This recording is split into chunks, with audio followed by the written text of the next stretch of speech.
Okay, problem 3 on the review sheet. An arrow is shot at 195 meters per second at an angle of 15 degrees.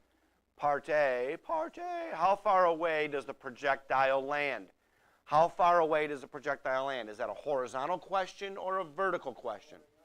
So what velocity component do I need? V sub x or V sub y? Okay, and that V sub x naught is going to be V cosine theta, which is 195 cosine of 15 degrees. And what does that calculate to be to 1 decimal? Beautiful. Now, what else do I need to know to figure out how far it lands? Time. What's going to help me figure out time? What velocity component? Vertical. So now I need Vy naught equals V sine theta, which is 195 sine of 15, which is what? To 1 decimal. 50.5? 50.50? 50. Beautiful.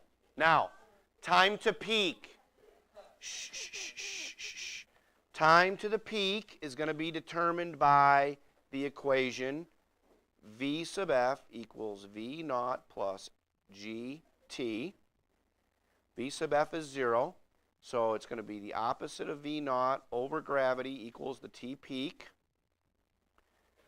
which is going to be 50, opposite of 50.5, divided by negative 9.8. And the time to the peak then is what? Just over 5 seconds? 5.2? Approximately 5.2 seconds. So now I can go back and answer my initial question in part A of how far did it fly, because that distance is going to be V sub x times T total. I figured out T peak. What's T total?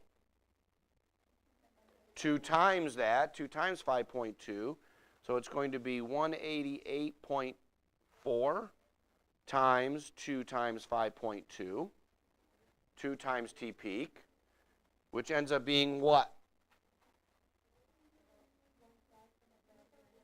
1,940. We're just going to round it to that.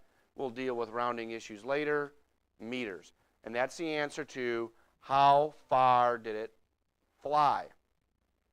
Question B, we've already answered. We couldn't have answered question A without answering question B. What was the total time? Here is our total time right here. T total equals 2, well, since I started the T, I'll write T peak times 2, which is 10.4 seconds. And there's our answer to part B.